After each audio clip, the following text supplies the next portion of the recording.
This week, Missouri is burning.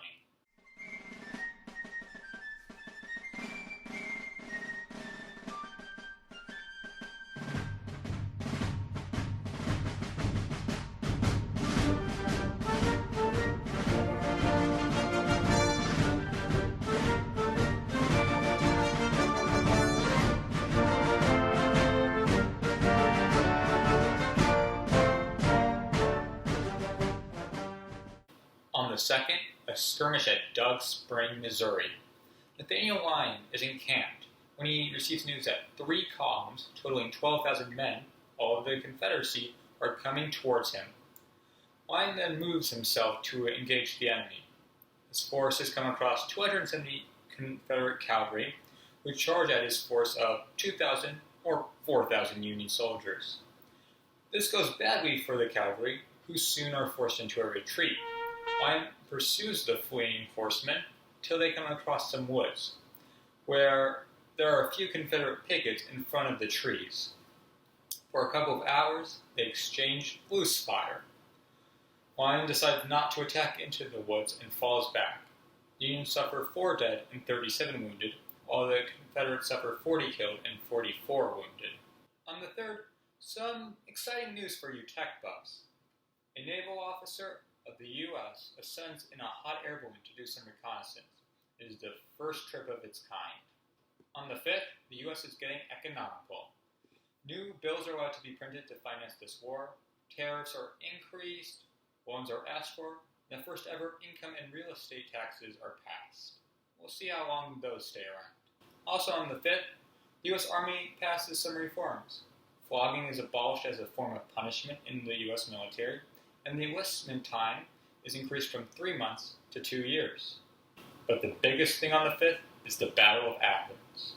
The Peloponnesian War has been a culmination and continuation of the hatred between Sparta and Athens. Now Archidamus II has all the men he needs to destroy the Athenians.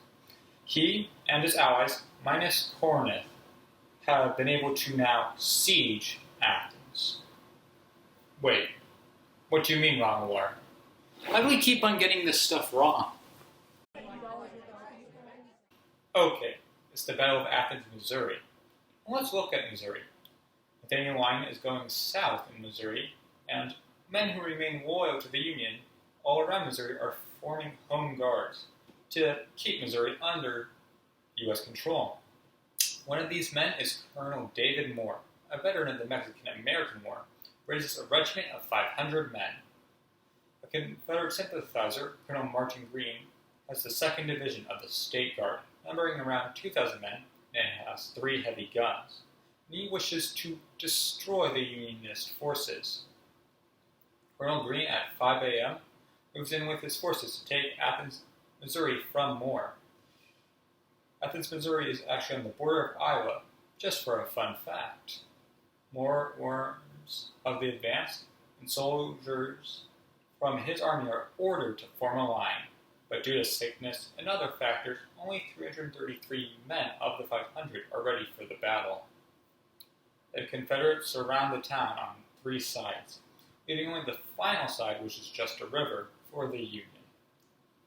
The Confederate artillery is a 9-pounder, a 6-pounder, and a hollowed-out log. This mismatched artillery proves to be very ineffective in the coming fight.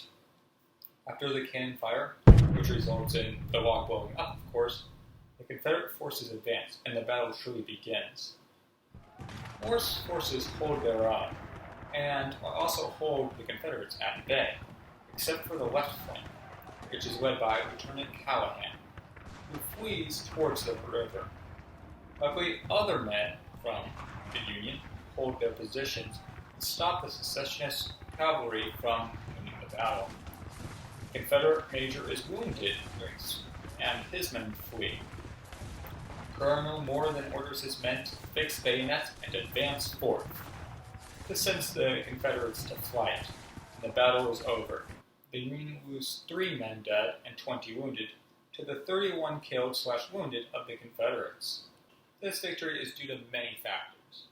Moore's troops are properly equipped with Springfield rifles, while their Confederate adversaries are equipped with shotguns and old rifles, and are poorly supplied with ammunition. Also, Moore's men are made up of veterans, while the secessionists are mostly untrained. It is nothing to the few islands who took potshots at the Confederates. They made very little contribution to the day's events, and they talk way too much about it. The first thing on the 6th, the Confiscation Act is passed. This allows the Union to confiscate anything used in the Civil War by the South. For abolitionists, this is great because any slave forced to participate in the insurrection will be freed. Also on the 6th, Lieutenant Nelson builds a Union recruitment center in Kentucky to train Kentuckians to fight for the Union. This does violate Kentucky's Declaration of Neutrality, but in all seriousness, neither the Union nor the Confederacy really respect it. And the final thing on the 6th, the Second Wheeling Convention is called back in order. If you remember, this is the Virginian government that has seceded from the seceding Virginian government. And on the 7th, Hampton, Virginia is burnt down by Major General John Magruder of the Confederacy. He does this to stop Major General Benjamin Butler using Hampton to house the contraband slaves he has. And what of Sickles? Well, he won't let old Joe Hooker let him down. So he spends his time learning the art of war, specifically flag signaling.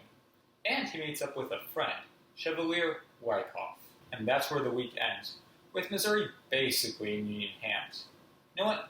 Maybe next week Nathaniel Lyon brought the entire state back into the Union, starting an attack of Arkansas. Probably. Hello, it's the entire Civil War Week by Week team here. If you like this video and want to see more, you can click here for a playlist of the entire war up till now. If you really liked the video and want to be made alert the second the next one comes out, you can click around here to subscribe. If you liked the video but have problems with commitment, you can click here-ish to watch another video. If you like the video, please like it. And if you disliked the video, well, you're a traitor and I'll link into you as soon as possible.